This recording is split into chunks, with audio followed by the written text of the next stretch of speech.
इस चमचमाती सफेद कार को देखकर किसी का भी मन तो ये जरूर कहता होगा कि वो बेशक रईस होगा, उसकी शानो शौकत भरी जिंदगी होगी, बेशुमार पैसे के मालिक होगा। लेकिन आप थोड़ा चौंकिएगा नहीं, व्हाइट कलर की ये शानदार कार थाने में लगी। वही दो लोग पुलिस की जीप में नजरें छुपाकर बैठे हुए हैं। आपका दिमाग शक की तरफ अपना दायरा बढ़ा रहा होगा, खुद से सवाल बार बार पूछ रहा होगा कि थाने में भला इतनी महंगी गाड़ी क्यों लगी हुई है। कहीं न कहीं तो कुछ गोलमाल है, कुछ तो गड़बड़ झाला है। तो आपका सोचना यकीनन सही है, पुलिस की गाड़ी में बैठे दो लोग ही इसमें रफ्तार भरते थे। लेकिन ये इतने बड़े महाठग हैं कि इसकी जालसाजी सुनिएगा तो फिर आपके भी होश उड़ जाएंगे। चलिए आपको पूरी धोखाधड़ी की कहानी तफसील से सुनाते हैं। ये हम लोग नहीं करते थे, हम लोग को पता है अलग पेमेंट हम लोग एनएफटी किए थे और ये लोग बोल दिए कि गलत पेमेंट किया। 7 बार काहे जेल गए थे? भैया वो अलग अलग केस है, चेक बाउंस है आपका, एक बार आपका ये एक चेक बाउंस का है, 2 चेक बाउंस है, ऐसे ही कुछ। बरियातू में किस लिए जल गए थे? बरियातू में वो हमारा जेल में थे तभी केस आया था। तो ये वाला में कुछ नहीं किए थे? ये वाला में हम एनएफटी किए थे, एनएफटी के दोबारा पेमेंट नहीं हुआ था, उसको लेके तो भाग काहे गए? भागे कहीं नहीं थे भैया, भागते तो फोन ऑफ कर लिया, फोन ऑफ कर लिए, नहीं, बुलाया नहीं, गया, नहीं। आके पैसा काहे नहीं दिए? पैसा तो हम 10 बजे का टाइम दिए थे आके देने का। तब तक पुलिस से पकड़ा। ये दोनों नटवरलाल अरगोड़ा थाना क्षेत्र के एक ज्वेलर्स की दुकान में खुद को एसबीआई बैंक के जीएम बताकर थे। इसके बाद इनके ओहदे और रईसी को देखकर दुकानदार ने भी जमकर खातिरदारी की, जिसके चलते ही वह इनके जाल में फंस गया। इन दोनों ने 57,000 का मंगलसूत्र खरीदा, बताया कि अपनी पत्नी को गिफ्ट करना है।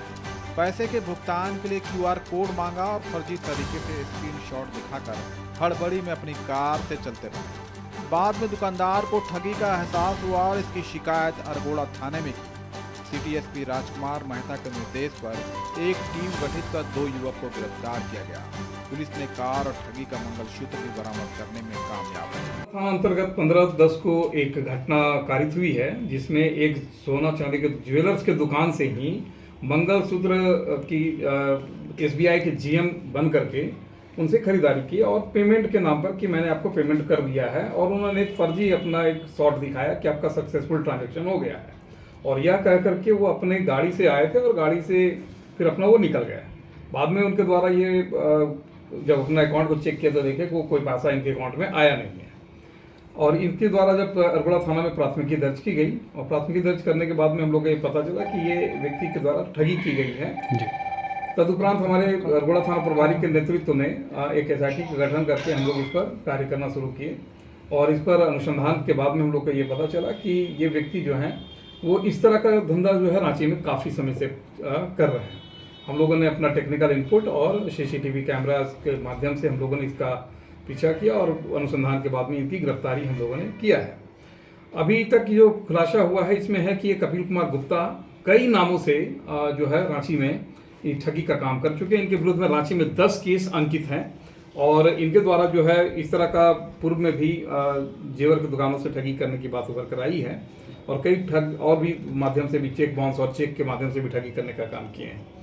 हम लोगों के द्वारा जब इसमें पड़ताल की गई तो इनके द्वारा पता चला कि मंगलसूत्र को वो चर्च कॉम्प्लेक्स में एक दुकान जेवर की दुकान में इन्होंने बेचा है, और जब हम लोगों ने उस जेवर की दुकान के बाद हम लोग जाकर के जब इसका तफ्तीश की तो तफ्तीश में एक हमारे एक जेवर का दुकान का जो जेवर खरीद बिक्री का काम करते हैं वो सूरज कुमार के द्वारा इसकी खरीद की बात पुष्टि हुई है। उनकी भी गिरफ्तारी की गई है, क्योंकि पूर्व में भी इनके द्वारा ये अपने स्वीकारोक्ति बयान में इन्होंने कहा है कि पूर्व में भी ये जेवर इनको बेचा करते थे।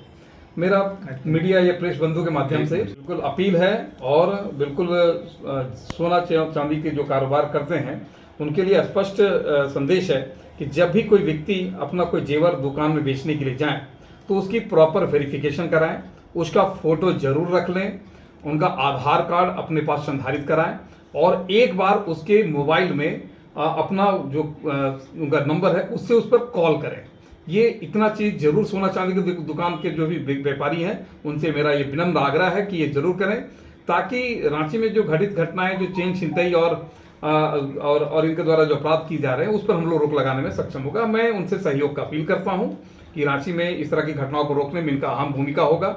और मेरा ये स्पष्ट रूप से है कि किसी भी सोना चांदी के किसी व्यापारी को कोई परेशान नहीं किया जाएगा। यदि वो लीगल काम करते हैं तो पुलिस प्रशासन उसका सहयोग करेगी और हम लोग जो है उनका सुरक्षा भी हम लोग देने का काम करेंगे। इन जालसाजों का खेल सिर्फ ज्वेलरी दुकान में ही नहीं चल रहा था, बल्कि एक ठगी का धंधा अरसे से अंजाम दिया जा रहा था। कभी फर्जी चेक के जरिए तो कभी गड़बड़ स्क्रीनशॉट देकर ठगी की जा रही थी। अरगोड़ा के ज्वेलरी दुकान से मंगलसूत्र लाकर इन दोनों फ्रॉड ने चर्च कॉम्प्लेक्स की दुकान में बेच दिया था। एसपी रांची ने ज्वेलरी दुकानदारों से अपील की है कि किसी भी तरह की ज्वेलरी खरीदने से पहले इसकी पूरी तरह से वेरिफिकेशन कर लें।